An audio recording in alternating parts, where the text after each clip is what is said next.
Coisa de gênio ou erro crasso? Essa é a dúvida que surgiu a partir de uma das primeiras grandes variações de design que vem aí com as novas regras da Fórmula 1 para 2026. Faltando menos de 4 meses para os carros novos irem à pista pela primeira vez, a gente coletou os indícios sobre as soluções que algumas equipes estão bolando para o ano que vem. Talvez elas sejam geniais, ou talvez obriguem as equipes a desmontar e montar tudo de novo já no começo do ano. A primeira pista dessas inovações veio de uma fonte improvável. A fornecedora de freios da Fórmula 1, a Brembo, notou algo curioso nos pedidos para o eixo traseiro. É uma área que vai mudar muito em 2026. O novo motor da Fórmula 1 vai ter uma divisão de potência quase 50-50 entre motor a combustão e sistema elétrico. Com isso, o sistema de freio traseiro também vai mudar bastante. E foi nessa reformulação que a Brembo viu projetos extremos. Tem diferenças enormes entre as abordagens das equipes, o que é influenciado pelo motor, pelo sistema de recuperação de energia e por outros fatores. Andrea Algeri, gerente de contas da Brembo na Fórmula 1, disse que houve alguns casos fora da curva. São medidas extremas se comparadas aos freios atuais, com diâmetro e espessura muito menores. Isso não vale para todo o grid. Algeri disse que algumas equipes fizeram escolhas não muito diferentes das atuais. Mas para quem prefere uma linha mais radical, pode haver um benefício. Essa abordagem pode ajudar a alcançar o peso mínimo do carro na casa dos 772 quilos, porque só nos freios dá para economizar 6 quilos. Mais do que isso, esses projetos dão pistas do que as equipes esperam do sistema de recuperação de energia. As regras da Fórmula 1 para 2026 não exigem uma espessura mínima para os discos de freio. O artigo C11.7 do regulamento técnico define apenas um limite máximo de 34 milímetros, com diâmetros mínimos de 325 a 345 milímetros na dianteira e 260 a 280 milímetros na traseira. Mas o que é que isso indica sobre o potencial de recuperação de energia em 2026, hein? Olha, ele pode ser tão forte que, sozinho, já conseguiria desacelerar o carro. Segundo Algeri, pelo menos no eixo traseiro, os pilotos podem praticamente não usar os freios, ou fazer isso só em casos e curvas específicos. Daí fica a pergunta: as equipes não poderiam simplesmente eliminar os freios traseiros? Bom, na prática não. As regras cobrem esse ponto. Um artigo separado exige que o sistema produza por conta própria um torque mínimo de 2.500 Nm em cada roda traseira. Isso sem a ajuda do motor ou do MGU-K. Em resumo, a frenagem vai mudar bastante no ano que vem. A necessidade maior de recuperar energia vai fazer os times apostarem mais nos sistemas de regeneração do que na frenagem convencional. Por isso, a gente provavelmente vai ouvir muitos pedidos de lift and coast no rádio dos carros. Algeri fez um paralelo com a Fórmula E, onde a Brembo também atua. O freio elétrico e o sistema de regeneração fazem a maior parte do trabalho na Fórmula E, mas também vai ter curvas em que os freios vão ser muito exigidos. Isso pode complicar a vida dos pilotos, porque o uso irregular dos freios faz com que eles nem sempre fiquem na temperatura ideal. Voltando aos projetos ultracompactos, será que eles vão funcionar, hein? Algeri diz que eles podem ser soluções geniais se estiverem certos, mas se estiverem errados, os times vão ter que redesenhar tudo depois de colocar o carro na pista. A principal característica dos carros de 2026 é a necessidade de maximizar a recuperação de energia ao longo da volta. Isso exige um estilo de pilotagem que, segundo Charles Leclerc, vai ser muito diferente do atual. Mas o que é que muda de fato para quem está no cockpit? Bom, os motores continuam sendo os V6 1.6 Turbo, usados desde 2014, mas sem o MGU-H. O MGU-K vai passar de 120 para 350 kW, ou de 161 para 469 cavalos. Isso é consequência da meta de potência 50-50 entre motor a combustão e sistema elétrico. E só um detalhezinho aqui. Na prática, a divisão vai ser 55-45 a favor do motor a combustão. Mas é a exigência maior de regeneração que muda o jogo. A técnica de pilotagem vai ser impactada principalmente pela expectativa de mais trechos com lift and coast nas retas. Fala-se também em reduzir marchas antes da hora para ajudar na recuperação. Mas veja, os piores cenários previstos nos primeiros testes, com várias reduções de marchas seguidas, já foram superados. Mesmo assim, recuperar energia vai ser vital. Esse desafio vai variar de pista para pista. Em Silverstone, por exemplo, que tem pouca demanda de freio e muitas curvas de alta, os pilotos vão ao limite para maximizar a recuperação. Já em Mônaco ou na Hungria, onde se freia mais e tem menos retas, o impacto vai ser menor. O que está claro é que os pilotos vão ter que mudar o estilo. Vão frear menos e evitar a transição brusca do acelerador para o pedal do freio. Na verdade, isso nem é tão novo assim. Todos já fazem lift and coast para economizar combustível. A diferença é que isso vai ser mais extremo. O desafio vai ser ajustar o ponto de frenagem constantemente, mantendo velocidade de entrada nas curvas.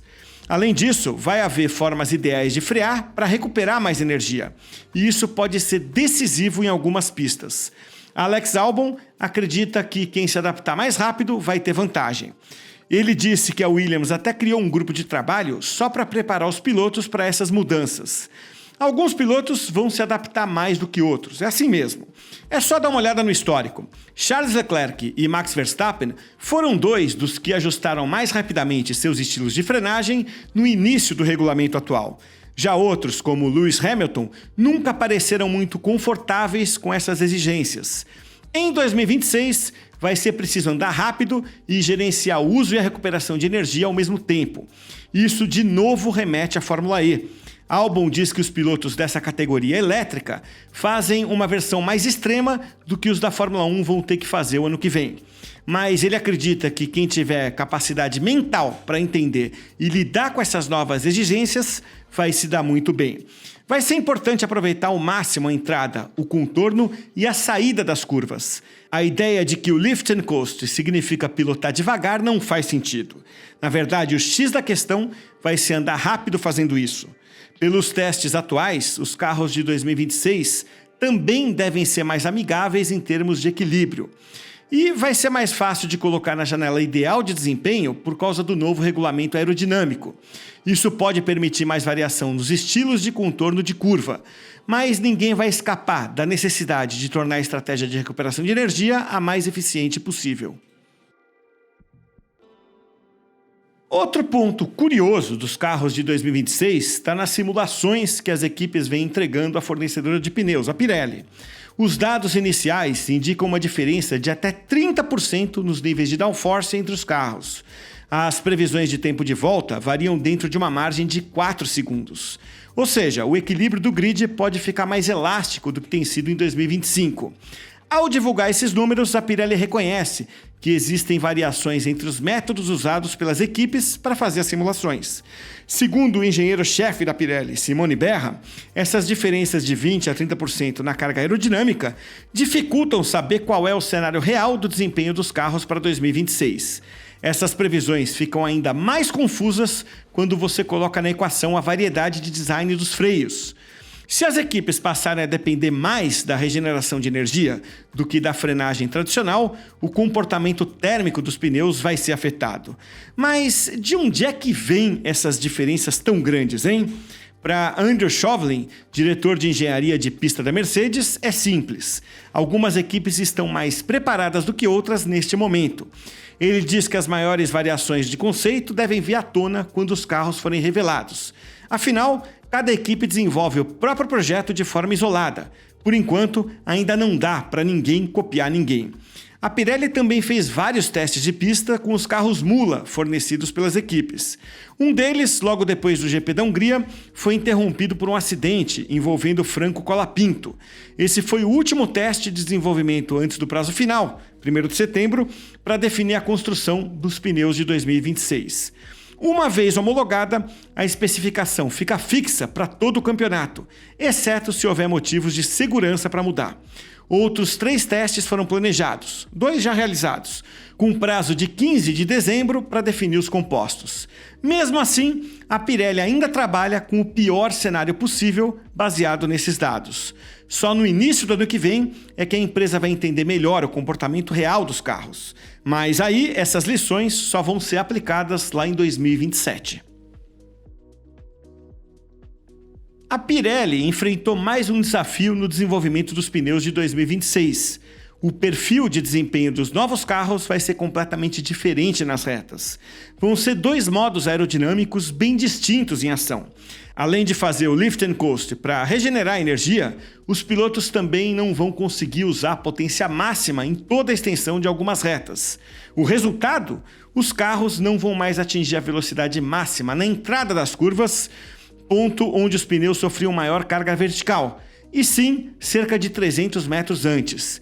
Isso vai depender de quando a bateria vai acabar. A nova aerodinâmica ativa, que alterna entre o modo de baixo arrasto para retas e de alto downforce para curvas, vai criar um ponto de transição adicional no fim das retas. Esses dois fatores abrem uma situação inédita em termos de carga sobre os pneus. A nova carga máxima vai acontecer quando os freios forem acionados e o modo aerodinâmico mudar. Isso vai gerar um pico repentino de downforce. Berra diz que essa é a condição mais crítica do desenvolvimento. Ele contou que a Pirelli adaptou os planos para garantir que os pneus suportem essa nova demanda. Além disso, os pneus também foram afinados fisicamente para ajudar a reduzir o arrasto. A Pirelli também quer usar essa fase final do desenvolvimento para ampliar a diferença de performance entre os compostos, com mais degradação, e, assim, estimular mais variedade nas estratégias. Essas grandes variações nas simulações têm que ser vistas no contexto da queda de downforce dos carros de 2026 em relação aos atuais. Mas mesmo com essa queda, os dados de simulação indicam que os tempos de volta em 2026 não vão ser muito diferentes dos atuais. Isso não se deve só ao aumento de potência elétrica. A menor carga aerodinâmica vai deixar os carros mais lentos nas curvas, mas com mais potência da bateria, eles vão acelerar mais rápido na saída. Essa força extra, junto com o modo de baixo arrasto, vai permitir velocidades maiores nas retas. Toto Wolff, chefe da Mercedes, causou certo alvoroço ao dizer, numa entrevista à revista alemã Automotor und Sport, que os carros de 2026 poderiam chegar a 400 km por hora em certas retas. Depois, ele esclareceu que esse número era mais teórico do que uma expectativa real. Mas é isso, a próxima geração de carros deve ser bem mais veloz em linha reta. Só que, no geral, a FIA estima que os carros de 2026 sejam 1 segundo por volta mais lentos que os de 2025. Só não espere que esse tempo se mantenha nesse patamar por muito tempo, viu? É no início de um novo ciclo de regras que existe maior margem para evolução. À medida que as equipes entenderem os novos regulamentos aerodinâmicos, essa diferença de 1 segundo deve evaporar. Por isso, Nicolás Tombazis, diretor da FIA para monopostos, prevê que os tempos de volta vão estar no mesmo nível atual já no segundo ano de novas regras, ou seja, 2027.